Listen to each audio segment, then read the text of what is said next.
Aujourd'hui, c'est notre troisième rencontre dans le cadre de la revue thématique qui précède la revue nationale conjointe de l'éducation.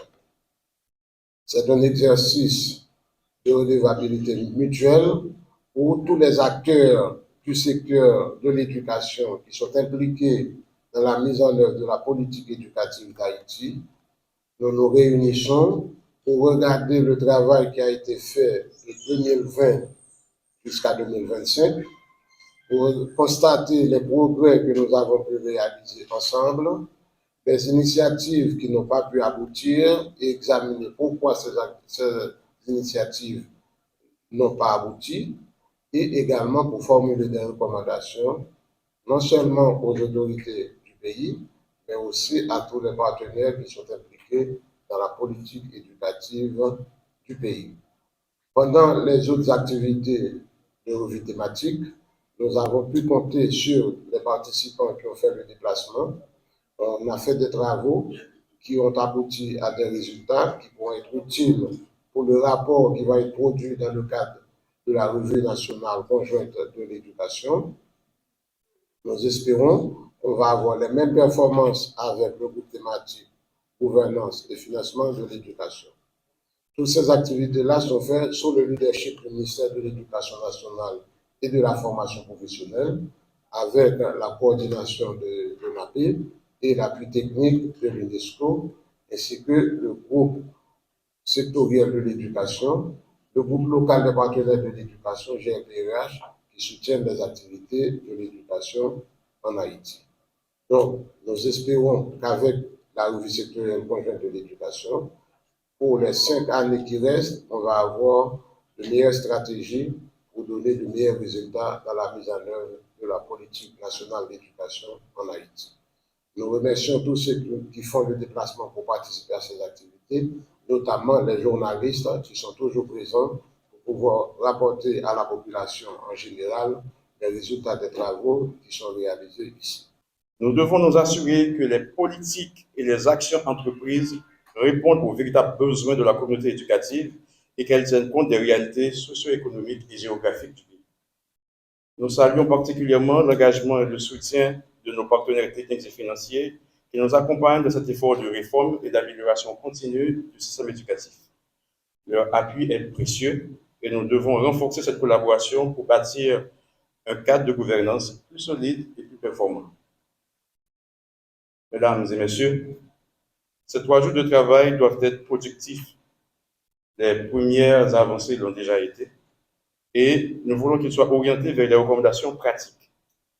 Nous comptons sur votre expertise, votre engagement et votre esprit de collaboration pour que les conclusions issues de cet atelier servent de base à une gouvernance plus efficace et plus résiliente. Ensemble, engageons-nous à faire de la gouvernance et de la finance des leviers de transformation du système éducatif au service d'une éducation de qualité pour toutes et pour tous. À tout seigneur et tout honneur, comme on dit toujours. L'élégance m'impose de passer la parole au professeur Roublin, DG du ministère de l'Éducation nationale, pour l'ouverture de cette journée de travail.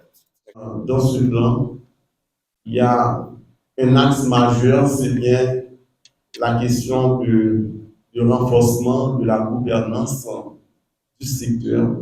Et tout à l'heure, on parle de gouvernance, on va oublier, il y a la question de finances. La question de finances, c'est extrêmement important.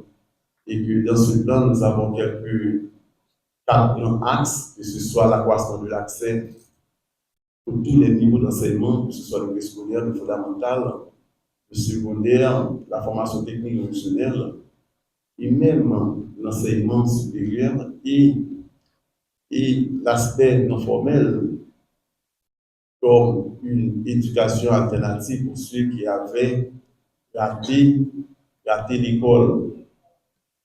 Moi, personnellement, j'avais dit qu'il y a 4 éléments extrêmement importants pour parler de la question de gouvernance et du secteur. Et on sait déjà que, à part de la question de mission, parce que la mission du ministère, c'est d'accroître l'accès à des enfants à tous les niveaux d'enseignement de façon gratuite et obligatoire pour que plus tard ces enfants-là ne soient pas un problème pour la communauté, mais plutôt solution. Nous ne voulions pas avoir des enfants soldats comme de nos jours. Pendant un moment, sans parler avec nous là, il y a un pile Timoun, il y a un pile adolescent qui est enrégimenté dans les gangs armés pour semer le deuil et la désolation dans les familles par des cas d'assassinat et de kidnapping. L'État a un travail pour le faire aujourd'hui, pour atteindre l'objectif de scolarisation universelle. Et question financement est important en pile et pour l'État. Et que dans notre plan, et que nous travaillons et sur un axe aussi, c'est axe qualité.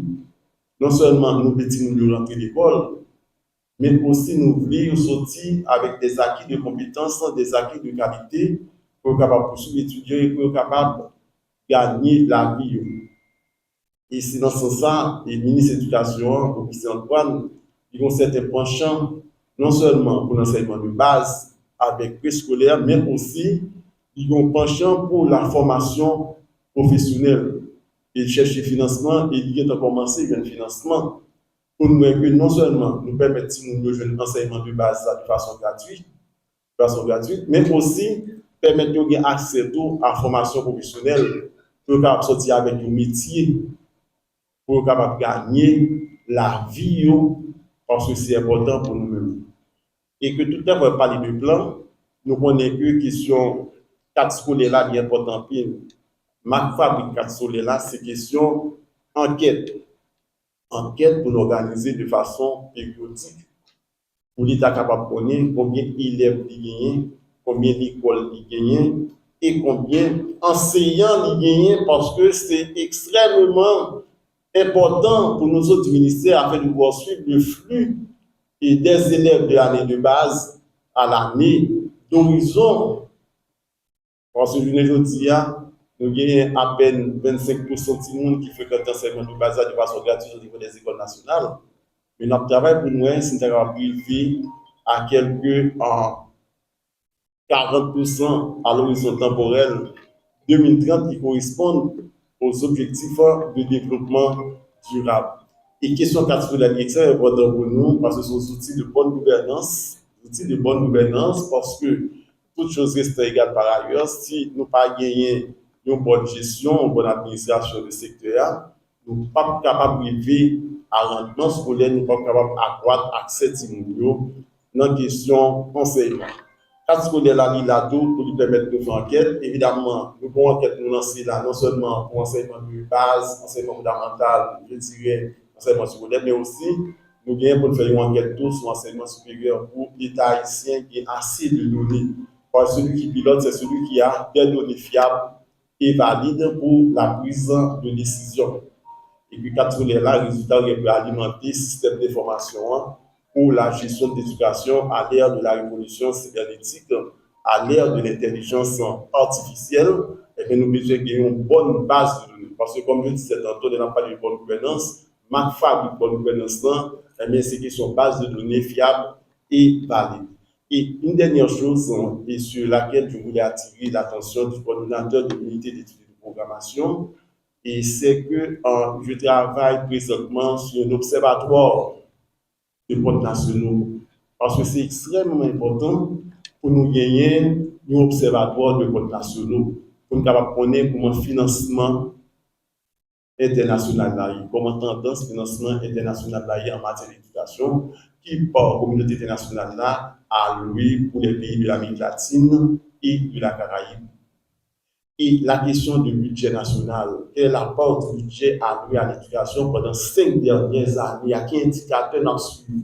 Parce que si nous avons parlé de projet d'investissement, il faut le connecter quelque part. Il faut le indicateur que nous suivons.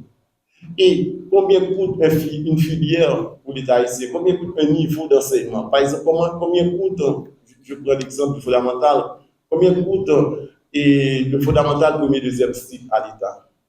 Combien coûte un centre professionnel à l'État?